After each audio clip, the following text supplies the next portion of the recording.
I hate it when you're on FaceTime with someone and you're about to say, end the conversation, and the other person hang up mad quick.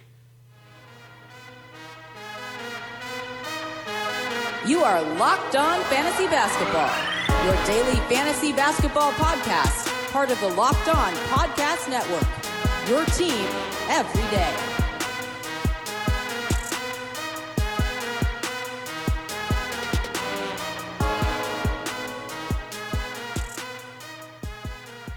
Hello and welcome to the Locked On Fantasy Basketball podcast brought to you by Basketball Monster. My name is Josh Lloyd and I am the lead fantasy analyst at basketballmonster.com, and you can find me on Twitter as always at redrock_bball. Today we are back again to do another positional tiers show. We are looking at the shooting guards today. Yesterday we did point guards. So Michael Bolton. Let's get to it.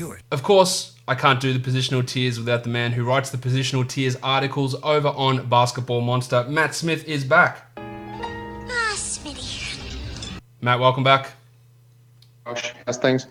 It's good. We are ready to talk shooting guards now, to go through positional tiers. If you want to know what the idea behind positional tiers is, go and listen to the beginning of, go and listen to the show anyway, but go and listen to the beginning of the point guard tiers show yesterday, and Matt will explain that all there. We don't need to rehash that on all of these shows. So let's get into these. Tier 1, Matt, it's pretty lonely at the top. It is James Harden all there by himself. Once again, another for sure top 5 pick, as we mentioned with Steph Curry on the point guards pod. James Harden, obviously a huge head start in points, assists, steals, threes, and free throw percentage. And I guess the question to you, Josh, is who would you take first, James Harden or Steph Curry? I would take James Harden first. We can talk about the addition of Russell Westbrook, and that's obviously a factor. Russell Westbrook replacing Chris Paul. But James Harden was just so far ahead of everybody last season that brings him back to the pack, and we've got 5 guys absolutely in the discussion for the number 1 pick. But I would still go with Harden there. He's still going to have a high usage. He's still going to score. He's still going to get his rebounds and assists. He just won't be scoring 37 a night. He might be scoring 39. It's a big drop, but it's still enough to have him. He was just that much better than everyone else that he's still in that number 1 discussion.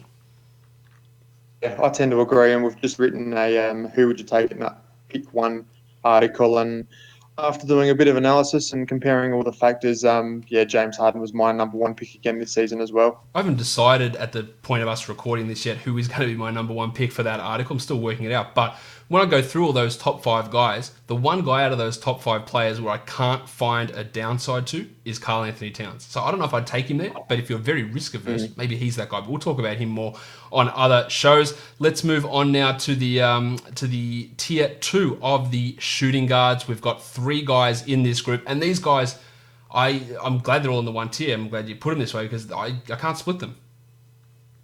Extremely difficult to split. We've got Drew Holiday, Bradley Beal, and Devin Booker, most likely at the end of the first, very early in the second round. I've done numerous mocks, and pick 8 I think is probably the worst spot to pick this year. I even took Drew Holiday at pick 8 just because I feel the most confident and comfortable with him at that range, rather than a Kawhi Leonard, Paul George, Chris Paul, Joel Embiid all have sort of risk and load management issues. So I feel pretty good about Drew Holiday heading into the season. I think the additions of Lonzo Ball, Brandon Ingram, JJ Redick will all help Drew Holiday, and I think he's just in for another massive season. Yeah, I tend to agree in terms of concerns between these guys. There is so much concern at that end of the first round. I've seen you take Drew at that back end there as well, understandably, why you would do it. You know, Beal led the league in minutes last season. I don't think that's going to be the case this year. He could get hurt. He definitely won't be playing 37 a night. And Devin Booker, we just can't stay healthy. And not that he can't stay healthy, he can't stay away from minor injuries, and because the team's so bad that there's no incentive to play. Now, will the Suns be better this year? I think almost undoubtedly yes. Will they be anywhere near the mix for a playoff spot in March when Booker's annual hand, leg, whatever injury crops up? Probably not. So then there is still a chance that he's not available in those head-to-head playoffs. But again, I don't think the Suns are a 17-win team. They're probably more high 20s, and that's going to give a little bit more incentive there. and maybe that keeps him healthy. But these guys, in terms of overall value, are just really, really close to each other. The addition of Rubio could hurt Booker because his value in terms of assist skyrocketed last season, and maybe that drops off a bit. He'll still have the ball in his hands, much like Harden in Houston, but maybe it's not going to have quite that level of upside. But again, on an upside point for Booker, he didn't shoot that well last season, Matt.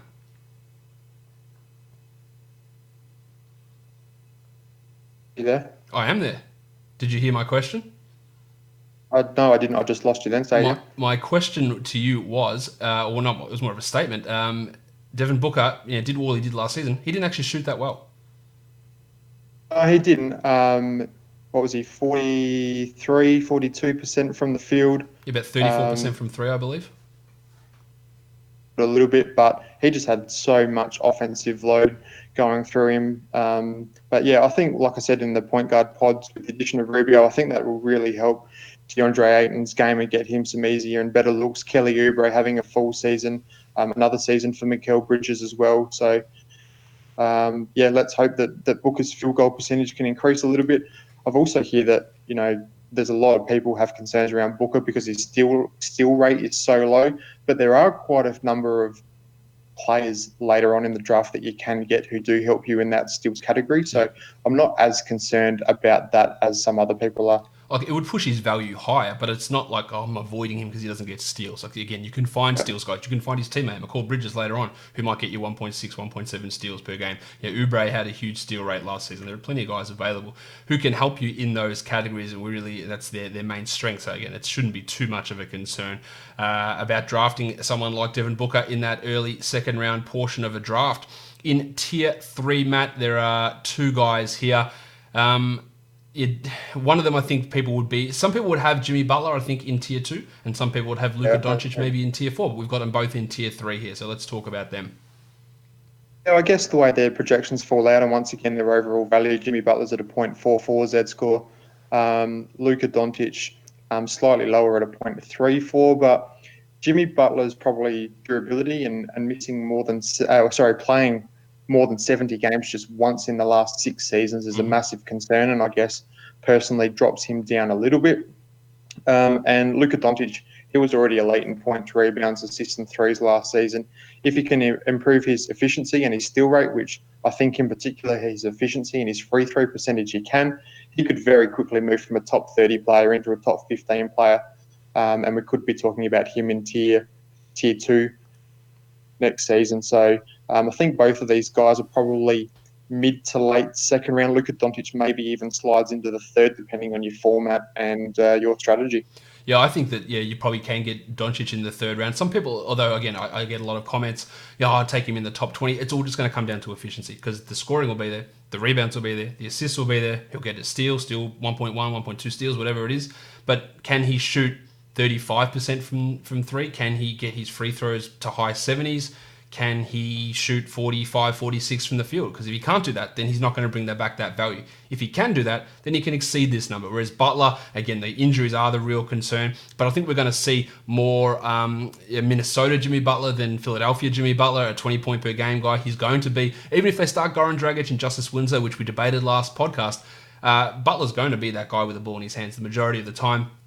Assist numbers should rise back up. He's not sharing those assists with Ben Simmons anymore. He is that guy that's going to do that and be in that Josh Richardson role but actually be able to do it at a much better level. So yeah, Butler's good on a per game basis, much like we talked about Chris Paul yesterday. But can he stay healthy? And that is absolutely the concern you have. The other concern I have for Butler, Matt, is that the fact that he has been so keen to go to Miami. He's so keen to go there. Obviously, there's one or two reasons for him to go to the beach or for him to just say, I am the best. It's not for winning basketball, because if he wanted to win, he would have stayed in Philadelphia. So it's not about wanting to be on the best team. It's about to say, I am the best player on my team. So is that motivation to be the best team or do the right thing always going to be? I don't know. I have my concerns that when things wind down and they're not in the playoffs, like the standard Jimmy Butler March injury creep. I don't know. There's just some confusing motivation there. It's a fair point, and maybe it's ego based, and he does want to be that main man and get all the hype and be on the highlight reel, or maybe it's a lifestyle thing and he prefers to be down a bit further in the tropics and hopefully avoiding hurricanes and stuff. But we'll see how it all plays out. But yeah, totally agree with, like you said, he'll have the ball in his hands and go back to his Timberwolves days as opposed to his Sixers days, hopefully. Let's look at tier 4 now. We've got 3 guys sitting in this group. We've got Donovan Mitchell, we've got Zach Lavine, and we've got DeAngelo Russell in this area. If one of these guys was to jump up into tier 3, who would it be for you? I think Donovan Mitchell can take that leap. Probably a little bit disappointing last season. A lot of people invested a second or third round pick into him. He did still finish the season as a top 50 player. So if he can boost his field goal percentage and get his rebounds and assists back to around 5 per game, he could bounce back into that territory.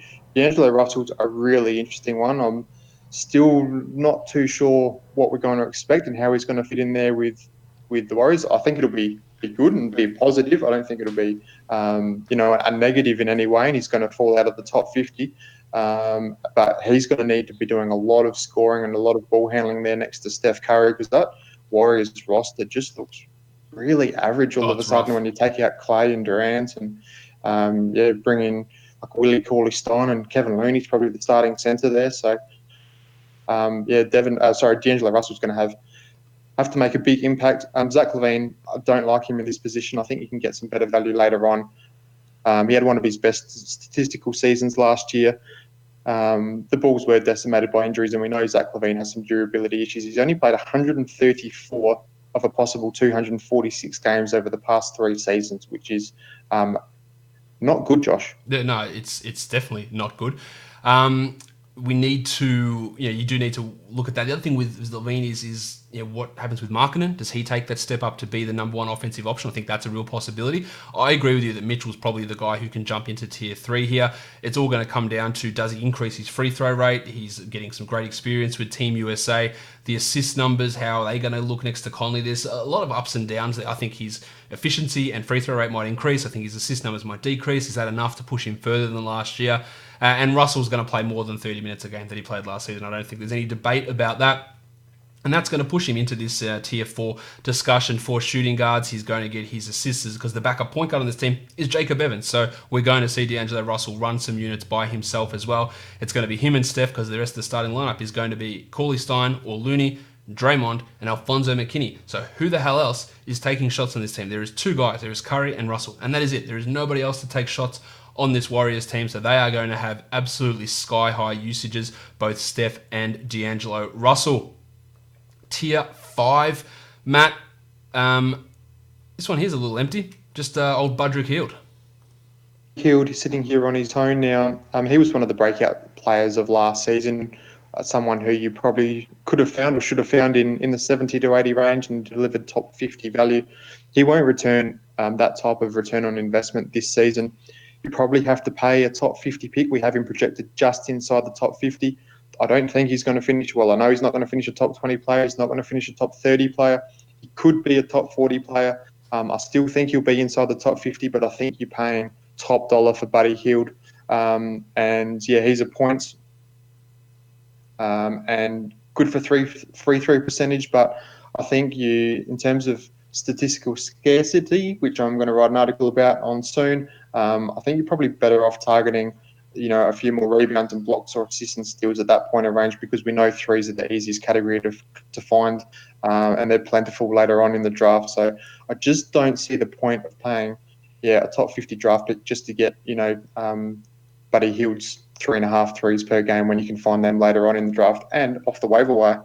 His ADP on Fantrax is 38, which makes no sense to me. It's also 82 on ESPN, which makes no sense in the other direction. But if you can get him down in the 70s, then there is real value there in Hield at that sort of a position. But you've got to look at what he did and go, where does he get better this season? Bagley having more shots and more minutes, Fox perhaps taking a step up. When I did the Kings team preview, Matt George seemed to think that Hield's usage would drop a bit, and that usage would go towards Fox as they look to make him the number 1 scorer. So that's a bit of a concern there with him. But I would never be looking at a 38 type pick for Hield. If he's in the 60s or 65 range, that is fine. If his steals go back up, there is room for him to get better as well. But what he did last season, where he averaged 21 and 5, is he better than that? Can he be better than that? I'm not so sure that we can get too much more out of Buddy Hield in that sort of an area, and there might be a bit of a step back as Fox tends to or starts to really assert himself.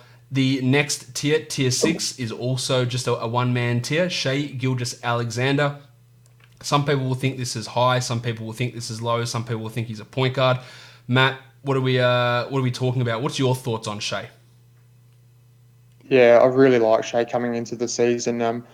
In the article, I've compared him to an Eric Bledsoe type fantasy game. He can just contribute in every category, boosted by his steals and blocks and his efficient scoring as well. And if we just want to compare the projections for a minute, we've got Bledsoe at 16.5 points, Shai at 17.5. Bledsoe hitting some more threes. They'll both probably get 4 rebounds a game. We've got Bledsoe with an extra assist, both at 1.6 steals, both around sort of half a block per game, both shooting 47% from the line, and both shooting about 78, 79% from the free throw line. Sorry, I should have said 47% from the field and 48 to 49% from the free throw line. So very similar numbers, which just makes Shai so juicy at this point. And for those in dynasty leagues, if he can become an Eric Bledsoe and a consistent sort of top 20, 25 player, he's going to be huge. So, and once again, we know that when Chris Paul misses games, Shai's going to have a massive usage in that backcourt. So, really think he can jump up and be a top 50 player this season.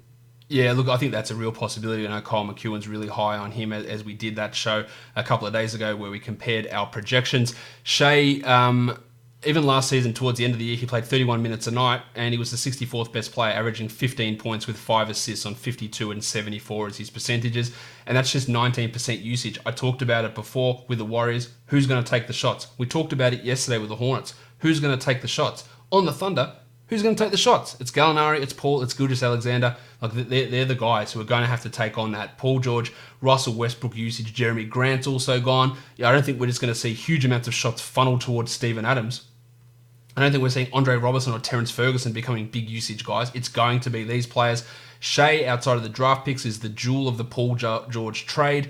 Look, maybe he suffers a bit of an efficiency drop-off, but he got better as the season went on last season. And I think, again, if Chris Paul does move on or when he does get hurt, those assist numbers from Shai should increase. I think he's a lock for 30-plus minutes, and I'm really interested to see what he can do. And you can get him real late on some sites. 173 rank on ESPN. Of course, they have maybe their heads up their asses. I'm not really sure what the idea is behind that. Yahoo's got him at 75, which is fair enough. I think he beats that, though, and I think we're both pretty excited about what Shai is going to be able to bring for this coming season. Let's look at Tier 7 now. 2 guys sitting here which offer really, really different fantasy skill sets, but both shooting guards, both in the same level of a draft. CJ McCollum, Josh Richardson. What are the differences between these guys? Because we always like to stress this. They might have the same rank or the same value, and people get value in a vacuum. It doesn't. Look, this is a great example that means absolutely nothing when looking at what these guys can do. Yeah, sure is. So we know that Josh Richardson is more of a defensive specialist. We've got him projected at about 1.4, 1.5 steals per game. Can also flirt with a block per game, whereas CJ McCollum's more of a pure scorer, more efficient as well. So like you said, different sort of skill sets, and depending on what you've done earlier in the draft and what you plan to do later in your draft, will probably depend what you need to target in this area. So 14 points per game as to 20 points per game is a huge difference, but 0.8 steals for CJ to, like I said, around 1.5 for Josh. Completely different skill sets. So it's all going to depend on what you need at this sort of range. Yeah, that's exactly right. It is going to come down to what you need and what your team is looking like. Richardson, when he was forced into a larger offensive role last season for Miami, saw the steal and block numbers drop off. Now I think that offensive role is going to cut pretty dramatically. I think he's going to be the 5th offensive option with the starters for Philadelphia, but that should mean, theoretically, that he gets those defensive focus back, upping the steal, upping the block rates. He's one of the best shot blocking guards in the NBA, one of the best defensive guards in the NBA when he's got that focus on his game, and I think that's what we're going to see from Richardson this season. I've seen him go high in some mock drafts that I've been doing, like in the 50 to 60 range, which is not ideal, I think, for Richardson, because I just don't see that same role. But the minutes will be big. The defensive numbers is where it's all about. And as for CJ, we talked about it with Buddy Hield. Like, his value is in points and threes and very little else. I worry that I think he's probably one of the more overdrafted players with an ADP of 49 on Yahoo, where there's a bunch of guys I'd much prefer to have over him than, for example, he's at 49, Eric Bledsoe's at 58 in terms of ADPs on Yahoo, and that is not the order that I'd be taking those guys in. I completely agree. Moving on to Tier 8, we've got Marcus Smart for Boston, Lou Williams with the Clippers, Jeremy Lamb and Victor Oladipo for the Pacers now. Victor Oladipo is an interesting one. His per-game value sits at just outside the top 50, but we do only have him projected for about 42 games. So, yeah, he missed the first half of the season. Unlikely he'll play in the 2019 side of the calendar. And I did hit you up and like, Josh, where do you want to put Victor Oladipo on these tiers? Because he's an interesting one. To either A, have a number of reliable and durable players around him, and also B, ideally a couple of IR spots if you want to considering to draft Victor Oladipo. So, and then even when he does come back, he'll be on a minutes restriction, bring him back slowly, a few rests here and there. So, Victor Oladipo is probably not one who's going to get going until, late Feb, March, just in time for head-to-head playoffs, hopefully, if you can hold him that long. When you look at the replacement players option we have on the Basketball Monster projections, it drops him down about 20, 25 spots in terms of rank into this same area where we've got him in this tier. But there is concerns, and having a guy that you pick at, if you picked him at 50, then that's your 4th round, 5th round pick who you're not going to see for 2.5 months, and it's probably going to be limited for another 3-4 weeks after that. That's a real concern, but maybe he is ramping it back up. We also have to remember is that people go, yeah, man, he was awesome. He was this first round guy, and he was the 10th best player 2 years ago. Last year, he was the 52nd best player and played 32 minutes a night. He had a knee. This is a quad issue that we've seen one player come back from in history, a different player, Tony Parker, a different type of player at an older age. And Parker retired, 2 years after that? Again, age is a factor in that. We just don't know how Oladipo is going to return from this. Will he have that same explosion? Will he be able to do those defensive things that he did 2 years ago? I don't think he will, because he didn't even do them last year. So I don't think that we should be looking at him as a 1st, 2nd, or 3rd round guy. So if you've got him in a dynasty league and a keeper league, and someone just messaged me today saying, I've got him, we keep 3 keepers, do I keep him for this year, for the year after? Like, no, I just don't think that you should be doing it, because I don't ever think that he's necessarily ever pushing back into that top 25 discussion after this injury. And given that 1 year seemed like a real weird outlier with some of those defensive numbers. Now, on the flip side to that, Matt, Jeremy Lamb probably starts off stronger and drops off when Oladipo returns. But I still think that even when Vic is back, he's still going to get some minutes playing the 2 and the 3 because Justin Holiday, the other option there, isn't good. Yeah, and TJ Warren, moving up a spot or 2 as well. He's also had some durability issues, so I'm not sure we can rely on TJ Warren to play 70, 75 games a year. So Jeremy Lamb, if you're looking for some points, rebounds and threes later on. And just on Lou Williams, there's no way he's taking 15 shots per game and averaging 20 points per game again this season with Kawhi and Paul George in town. So he could very well slip outside the top 100 come the end of the season. He'll have some big games when those 2 guys sit, but we just won't see that consistency from Lou Williams again this season. The biggest myth in the NBA at the moment is, or even in fantasy basketball, is Marcus Smart, he's going to kill your percentages. He had a true shooting of 57% last year. He shot 81 from the line. He shot 42 from the field. And he shot 36 from 3. That is not the destructive shooter that he was a few years ago. 42 is not great, but it's also not a disaster. It's not Terry Rozier. Now, it is the first time in his career that he's shot over 40% from the field, but he's shown consistent improvements in his 3-point shooting and was more judicious in when to take those threes. I feel much more confident in Marcus Smart shooting now than I did a couple of years ago. And it's funny you mentioned that because just looking at Smart, Williams, and Lamb, they're all, in terms of their rank, 90, 91, and 92.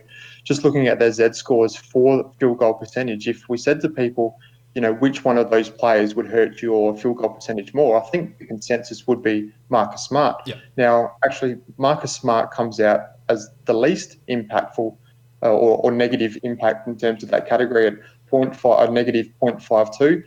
Lamb at a negative 0.59 and Lou Williams at a negative 0.83. So pretty interesting when we've got those guys all together, and that Marcus Smart's field goal percentage is actually, like I said, the least negative impactful. I don't know if that's the right way, but hopefully you know what I mean. Yeah, it's because of volume, really, because he's just not taking as many shots. They all might shoot the same percent, but if Lou Williams takes 14 shots and Smart takes 7, then you want Smart in terms of having a less deleterious effect on your team's overall field goal percentage.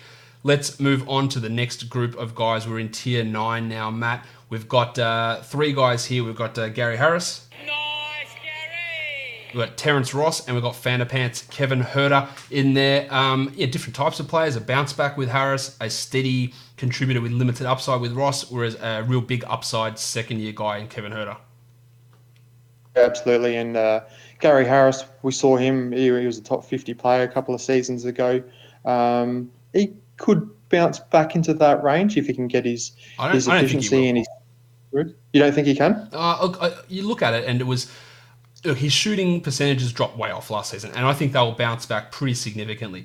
But he also played 34 minutes a game back then, and I don't think he's getting to that level. He had a usage of 21%. I don't think he'll quite be at that level. And the steal rate was really, really high, which was a little bit of an anomalous steal level for him that year as well, where he averaged 1.9 steals per 36. The 2 years prior to that, he was at 1.4, and then last year at 1.2. So I think the extra minutes, the added usage, and the steal rate in that year all combined for a great top 50 year. I'm not sure he gets back to that. But in saying that, I'm pretty confident he's going to be better than the 168th ranked player that he was last season.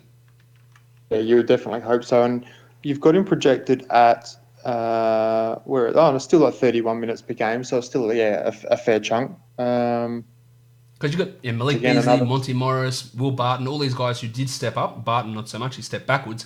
But guys who will not require Harris to play 34 a night. For sure. And once again, a bit of a steals and threes type guy. So if you miss out on Josh Richardson a couple of rounds earlier, you might like to, look at Gary Harris and see what he can do. But he has missed 65 games over his last 3 seasons. Kevin Huerter, he'll be a popular late round pick. I've got him in a lot of mocks. Again,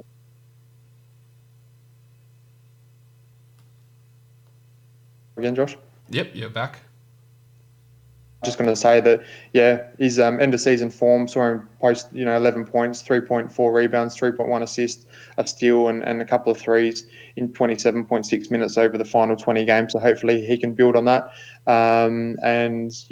really push the Hawks up the standings between Trae Young and John Collins. I think he's going to have to take on some secondary creation role as well, which also gives him upside for assists. I think he'll finish at the rim better than last season, where it was really, really poor Huerter. So I think there's some big steps forward there. As for Ross, we just know who he is. He's going to bang in threes. He hits free throws at a high rate at low volume, and that's what he does. He's a really solid scorer off the Magic bench, but just no upside as opposed to Huerter and Gary Harris for this upcoming season. Let's go to Tier 10. Matt, this is it's a big one. There are a lot of guys here, so much so of you watching on YouTube. I couldn't even fit everyone's player's photo in here, so I just went with a list of names. Evan Fournier, Jaylen Brown, Bogdan Bogdanovic, JJ Redick, Norman Powell, Luke Kennard, Malik Monk. We've got Eric Gordon there as well, and Smokin' Joe Harris to round it out. These are all, again, very different things there. My favourite player out of that group is Bogdanovic, but he's killing it at FIBA. I just don't know where the minutes are going to be for these guys. I'm not as big of a fan of Eric Gordon. There's flyer types with Malik Monk. There's solid types with Joe Harris. Just a mishmash of guys, but showing that there's just a lot of shooting guards available late. Yeah, and I did look at trying to split this tier up, but they all, basically are what they are. Like I said, I love Bogdanovic as well, and it's a shame that, they've added Trevor Ariza in free agency and sort of clogged up that shooting guard small forward role, because Bogdanovic will now likely go back to a backup shooting guard role behind Buddy Hield. So that doesn't do his outlook any favours. Probably the one guy that I am most interested in this tier is Norman Powell. Just without Kawhi Leonard and Danny Green no longer there, could start at either the shooting guard or small forward, and gives the Raptors a bit of a scoring boost there on the wing. Could be a popular points and threes option, but if he can increase his other counting stats, and in particular his steals, he could be a little bit of a smoky at this end of the draft. And for those of our American listeners that don't know what a smoky is, Matt? A roughie, bit of a late round flyer for fantasy terms. A bolter. Bogdanovic, look, Norm Powell's interesting. I just talked about him on the Raptors preview that we did last week, saying how much he does thrive when he's with the starters versus in a bench role where he's forced to do too much. So he's an interesting guy there. But there are guys here, downside type of players like Redick, solid Harris typos, complete upside flyers like someone like Malik Monk, who has just been a real disaster through the majority of his career. But the opportunity is there with Lamb and Kemba gone. Whether he can get himself sorted out to take that job remains to be seen. But I wouldn't put too much faith in that. But that's what we're looking at with these last picks is flyer type options. Let's just round it out now, Matt, with tier 11. We've got 3 guys in this tier. Some people will say that some of these guys should be in that tier 10, and I can completely understand that. Josh Okogie, who is playing well for Nigeria, the Baconator Dwayne Bacon, and the rookie RJ Barrett. Josh Okogie going to be a steal specialist, racked up 1.2 per game in just under 24 minutes per game during his rookie season. So if you're looking for some late round steals or particularly for streaming options, Okogie is your man there. RJ Barrett probably going to be overdrafted this season. Well, if people are looking at ESPN's ranks, he will be. His opportunity is clear as day there in New York, but his counting stats aren't likely to be strong enough to counteract his brutal efficiency. And Dwayne Bacon increased his field goal percentage by 10% last season, resulting in 4 more points per game, but he's going to need to do a lot more across the board to stay on rosters for any length of time. But he is a player who could and should get 30 minutes a night, and they're tough to find this late in the draft. So once again, if you just want to try to get that home run, Dwayne Bacon could be worth a shot. Yeah, I think he's going to start over Malik Monk. Now, if him and Monk played the same amount of minutes, I'd want Monk every day of the week because Bacon does literally nothing else apart from score. He doesn't rebound or assist or steal or block. He's not particularly efficient, but he can score. And I think the minutes are going to be there. And I think he is the favourite to start at shooting guard. Okogie, I think, is also a favourite to start in Minnesota as that steal stream. And Barrett, again, the efficiency is a real problem. Can he get enough touches with every other ball hog on this team? If you had to take a flyer out of these 3, which one would it be? I know who I'd take. I would take Bacon just because, there's A, I like Bacon, and B, that there's no one there in Hornets. Love Miles Bridges, who we'll talk about in a couple of days' time. But I don't see Okogie being on fantasy rosters for any length of time, and RJ Barrett, I don't really have much interest there. So if I had to take one, give me Dwayne Bacon. I would take Barrett personally. I just think there's probably a bit more upside there than those other guys. But it's hard to argue with the reasoning of I like Bacon for taking Dwayne Bacon. That is how all your last picks should be. Any food-related names should definitely be in your squad. So Jeremy Lamb and Dwayne Bacon on all of Matt's teams this year. Yes. That'll wrap it up, I think, for us, Matt, here for the shooting guard tiers. Let everybody know where they can find you on Twitter and what you've got going on over at Basketball Monster. Follow me on Twitter at SManSports. Coming up on Basketball Monster, rounding out the positional tiers, and then we'll have a statistical scarcity article, which is one of my favourites, really popular last year. So looking forward to writing that again and seeing which stats you need to target early and which ones you can find later on in your drafts. All right, Matt, we'll talk to you for the rest of these tiers as well. Check them out over on Basketball Monster. Subscribe to this podcast, Apple Podcasts, Google Podcasts, Spotify, Stitcher, TuneIn, wherever else you find podcasts, and on YouTube. Give me a thumbs up, leave a comment, share it with your friends. Also check out Patreon, patreon.com/redrock_bball. Become a member of the Good Bloke tier and get access to Patreon-only mailbag shows and pre-game shows during the regular season. Follow me at redrock_bball. Guys, we are done here. Thank you so much for listening, everyone. See ya.